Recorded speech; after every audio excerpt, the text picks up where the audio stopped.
Number 3. Sino ang nagpahayag ng hinaharap sa mga propeta sa pamamagitan ng pagkasi ng banal na espiritu? Pagkasi yung parang inspired by banal na espiritu. So, sinasabi dito sa Amos 3 verse 7, sinasabi na tunay na ang Panginoong Diyos ay walang gagawin, kundi kanyang ihayag ang kanyang lihim sa kanyang mga lingkod na mga propeta. Ulit ko itong sinasabi kanina pa na ayun nga, ipinahatid ng Diyos sa mga kanyang mga propeta o kanyang mga tao ang lahat ng nakasulat dito. Ang mga nakasulat dito ay mga sinulat ng kanyang mga propeta.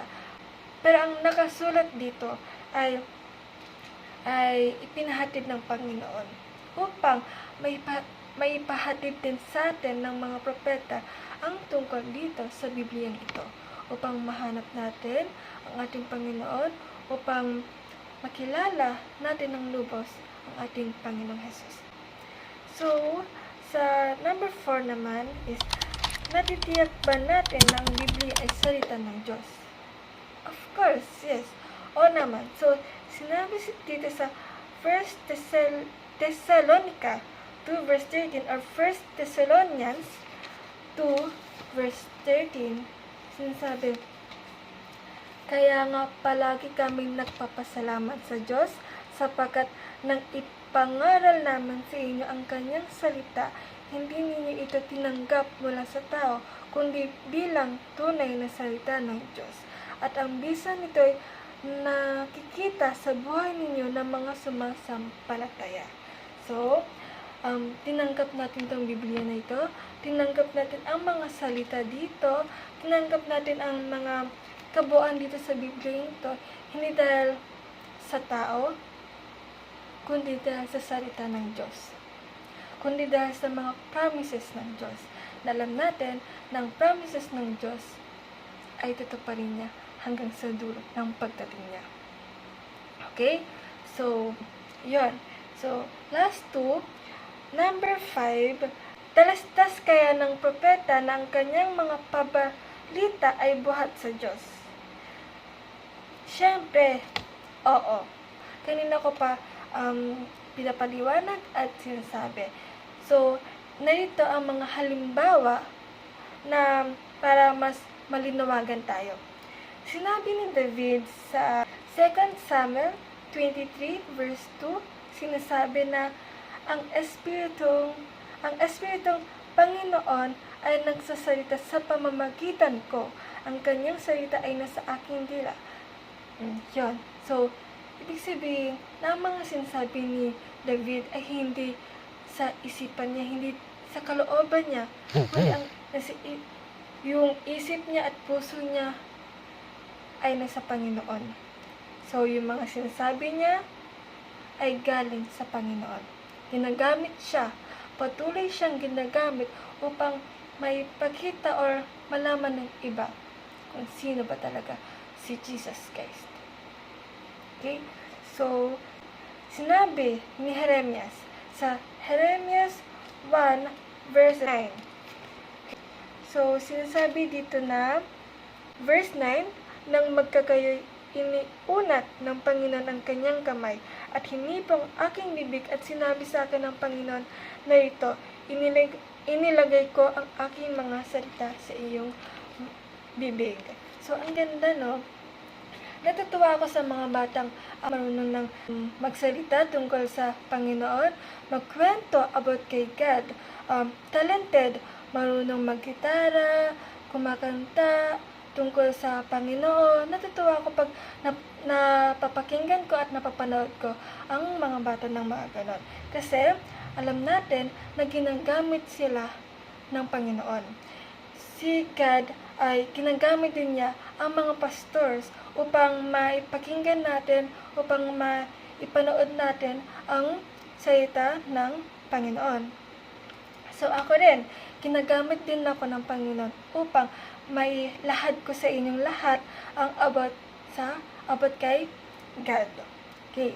So, sa sinabi ng Diyos kay Ezekiel, sa Ezekiel 2 verse 7, sinasabi dito na, at iyong sasalitain ang aking mga salita sa kanila sa didinggin o sa itatakwil man, sapagkat sila'y totoong mapanghimagsik. So, ang ganda kasi, ang ganda kung gamitin tayo ng Panginoon eh. Kasi parang nabibless tayo, blessed na nga tayo, mas may bibless pa ang mga manonood. So yung mga nagsasalita ng mga pastors, hindi dahil sa kalooban nila, kundi kalooban ng Panginoon. And last two na halimbawa ng si Zacarias na ama ni Juan Bautista, sinasabi dito sa Lucas 1 verses 67 and 70. Verse 67, at si Zacarias na kanyang ama ay nagpuspos ng Espiritu Santo at ng hula na nagsasabi, purihin ng Panginoon ang Diyos ng Israel, sapagkat kanyang dinalaw at tinubos ang kanyang bayan. Verse 70, gaya ng sinabi niya sa pamamagitan ng kanyang mga banal na propeta na nagsilitaw buhat ng unang panahon. So, ang binasa ko is 67, 68, and 70. O, yun. So sabi nga na napuspos daw ng Espiritu Santo si Zacarias at pinuri niya ang Panginoong Jesus. So, yun nga, ginamit din siya ng Panginoon upang makapagsalita about sa Panginoon. Okay, so last na halimbawa ay yun na, tapos na pala yung halimbawa, yun. So, sa number 6, okay, malapit na tayo matapos.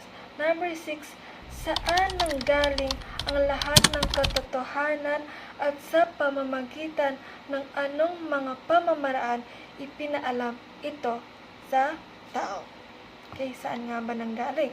So, sinasabi sa Apokalipsis 1 verse 1 and 2, sabi, ang apokalipsis ni Jesucristo na ibinigay ng Diyos sa Kanya upang ipahayag sa Kanyang mga alipin sa makatuwid ay ang mga bagay na nararapat mangyaring madali at Kanyang ipinadala at ipinalam sa pamamagitan ng Kanyang anghel sa Kanyang alipin na si Juan, na sumaksi sa salita ng Diyos at sa patotoo ni Jesucristo sa lahat ng mga bagay na nakita niya. So, si Juan o si John ay nakita niya lahat ng nangyari, lahat ng ginawa ng Panginoon, lahat ng sinabi ng Panginoon, at siya rin ang ginamit ng Panginoon upang makita natin at mabasa natin itong Biblia na ito.